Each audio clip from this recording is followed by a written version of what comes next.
Flávio diz que quer uma mulher como vice e apresenta propostas econômicas. O pré-candidato Flávio Bolsonaro apresentou suas ideias num evento em São Paulo. Diz que quer uma mulher como vice e já tem um nome para a economia, mas não revela.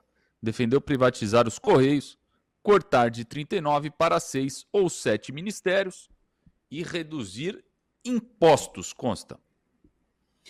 Isso é música para os meus ouvidos, né? Uma pegada liberal na economia, como foi o governo do seu pai, com o seu posto Ipiranga Paulo Guedes, né? Dispensa comentários, um grande liberal clássico, foi meu chefe por 6 anos e conheço, além da capacidade técnica, a índole, né?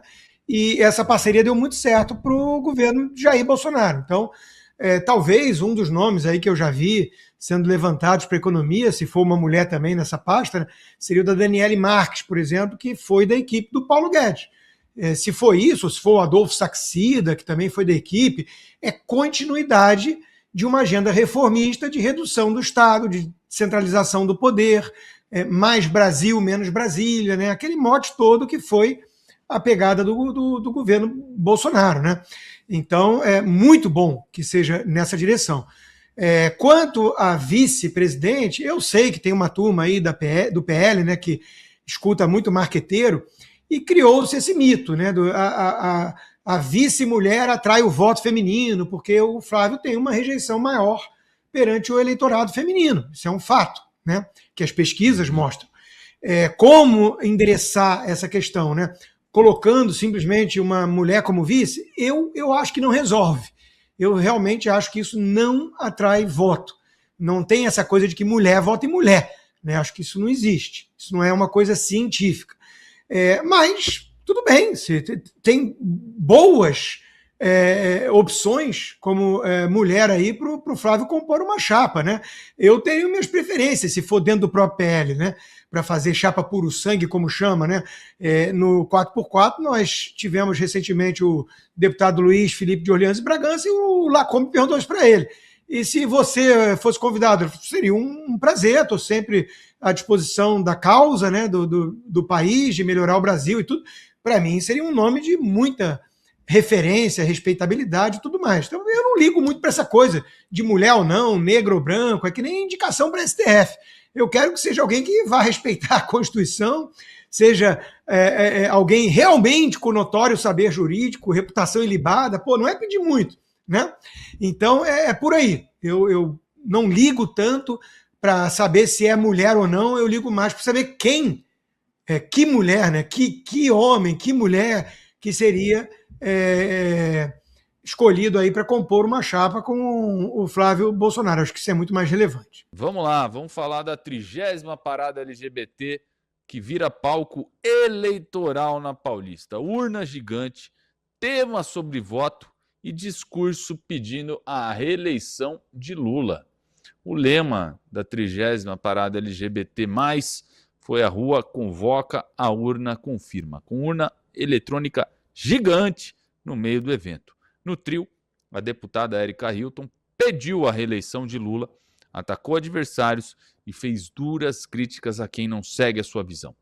O que se vende como festa de todes virou assumidamente comício.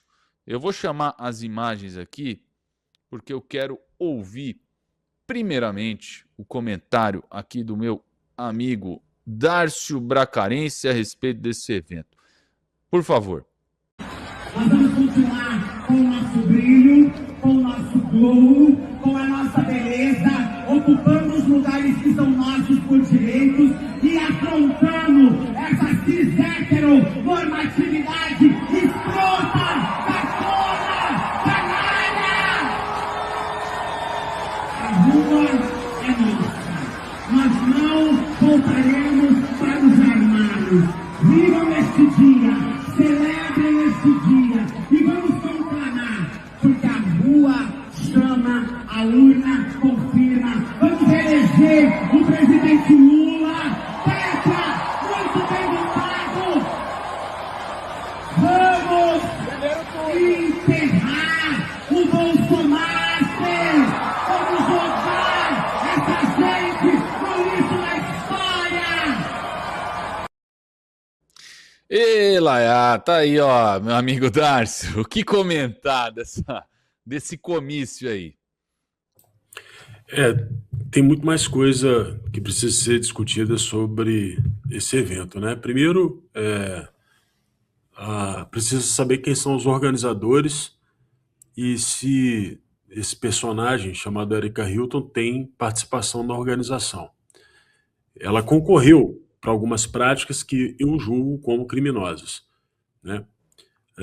Como, por exemplo, expor crianças a consumo de entorpecentes, que foi o que aconteceu lá. Crianças estavam no meio de pessoas usando drogas, isso aconteceu lá, né? Marina Braga é uma vereadora de São Bernardo do Campo, esteve lá e testemunhou isso, em vídeo, inclusive. Não só isso. Ela falou de forma muito clara e aberta, num showmício que é proibido pela lei eleitoral, de que as pessoas deveriam reeleger o Lula, fazendo campanha aberta. E aí, se teve dinheiro público, é abuso de poder político. Se teve dinheiro privado, é abuso de poder econômico e mais. Uma empresa não pode patrocinar a campanha política. E nesse caso, apesar da parada ter perdido muitos patrocinadores, 4 empresas patrocinaram. A Amistel, o Grupo L'Oréal do Brasil, né? A Amistel Vibes e a Philip Morris do Brasil. Engraçado, né? Eles que estão lá utilizando outros tipos de produto, tiveram patrocínio de uma fabricante de cigarros. Mas, de qualquer forma, o Ministério Público Eleitoral deveria agir. E aí? Eles não vão fazer nada? Cadê o Conselho Tutelar que queria tirar as crianças das manifestações conservadoras? Lembrando que manifestação conservadora não tem droga, não tem pancadaria, não tem atos de lascívia, as pessoas estão vestidas normalmente, conversando em português, né? É assim que funciona. Não tem latido, uivado, não tem golden shower, não tem nada disso. Manifestação conservadora. Mas ainda assim o Conselho Tutelar estava lá, notificando pai e mãe que eventualmente tivesse com menor. E nesse caso, vão fazer o quê? E o parlamentar, ou a parlamentar, para não tomar um processo também, a parlamentar vai ter que responder por isso? Então são perguntas que é necessário fazer num país que aparentemente já perdeu o limite de tudo. O princípio da isonomia assassinado em praça pública e vários crimes, no meu modo de entender, cometidos também em praça pública, sem nenhuma ação de nenhum órgão de controle. É uma vergonha do início ao fim. Tá aí. Eu gostaria de ouvir também o comentário do nosso deputado federal Osmar Terra. Eu acho que uma manifestação dessa não deveria ter nenhum conteúdo político como teve, né? Eu acho que, inclusive, é campanha eleitoral antecipada, né? Não se fala nem pré-candidatura, campanha direta, né? Mas realmente, eu acho que uma forçação de barra muito grande em cima de uma afirmação, né, do LGBTQIA+, né, que é livre para fazer a manifestação, mas tem que arcar com as consequências políticas disso, né? A discussão da identidade de gênero nas crianças, né? O consumo de drogas, né? Tudo isso tem a ver. Eu não me surpreendo que uma empresa de tabaco esteja patrocinando, viu? Porque tem outra grande empresa de tabaco também que patrocina outros eventos, né? Inclusive fora do Brasil, né? Falando da realidade brasileira, que tem um interesse direto na legalização de drogas, né? Inclusive já comprou empresas, a British American Tobacco já comprou 3 empresas de processamento de maconha, e ela não comprou para fechar, né? Ela gastou já quase $1 bilhão nisso.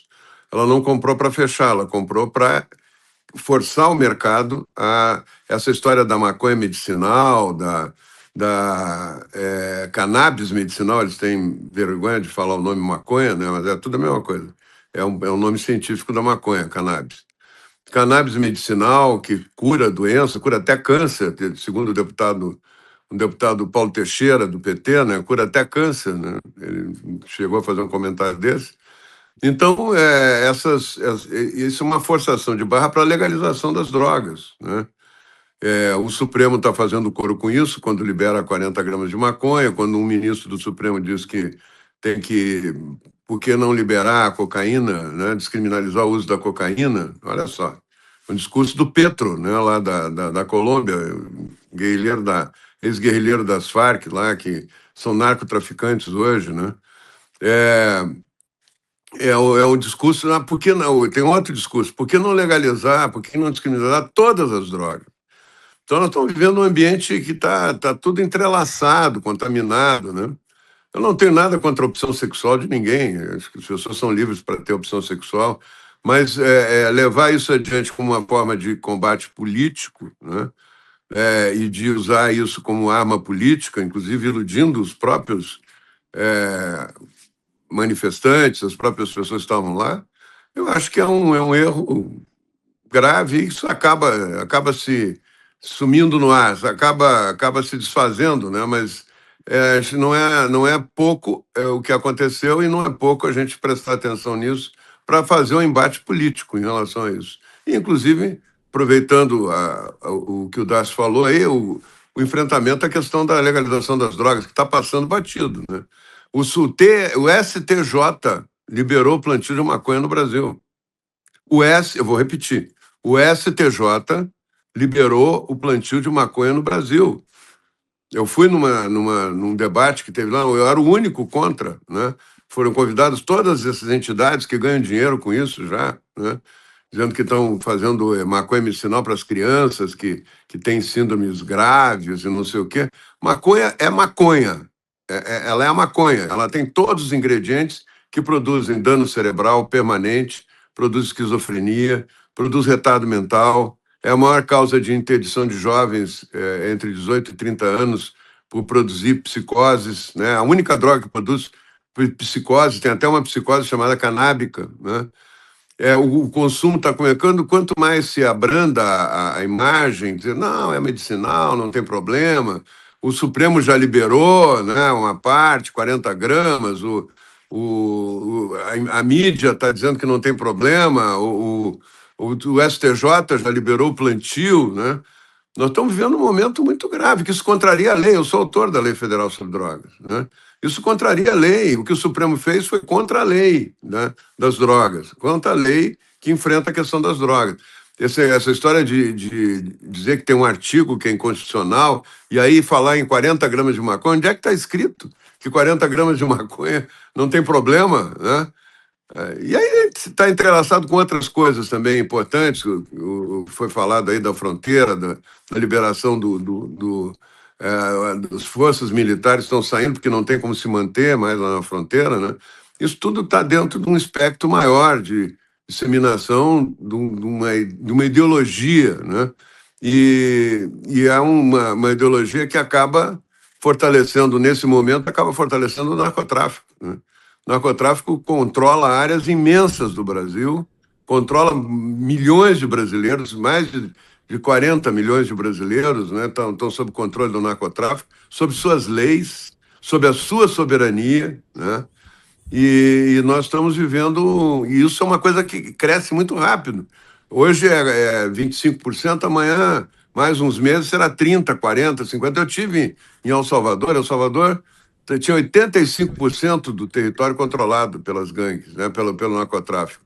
E eles conseguiram reverter, mas reverteram com uma posição muito firme, muito dura, né, que não tem nada a ver com essa posição invertebrada aí do Lula em relação a isso, né, e do próprio Supremo também em relação a isso, né. Então, eu acho que nós temos quando fala que tem que liberar os pequenos traficantes, porque eles são pequenos traficantes, né? E os presídios estão superlotados. O Brasil tem uma população carcerária enorme, a segunda, a terceira do mundo. Tudo isso não é verdade, né? Quero dizer para vocês que o Brasil, se fizer a taxa de encarceramento, está em 20º lugar, né? Mas eles usam isso pelo tamanho da população, né? A China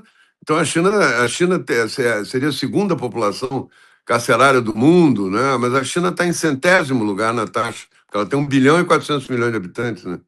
Então, o que está acontecendo hoje é um movimento articulado com várias caras, né, que passa, inclusive, pela questão aí da Érica Hilton falando no movimento LGBT, e fazendo campanha eleitoral e tal, mas tudo isso está se direcionando para uma dissolução do Estado como ele é hoje, como deveria ser, né, para nos levar a um outro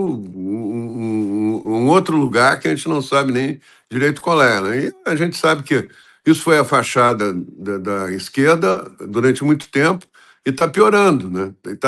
A dissolução está indo mais rápido do que parece. E o descontrole do país muito mais rápido do que parece. Então é um momento de muita reflexão, muita reflexão. Darcio Bracarense?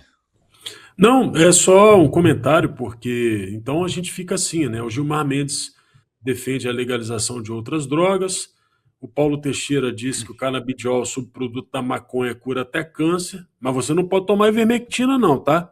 Não tome ivermectina não.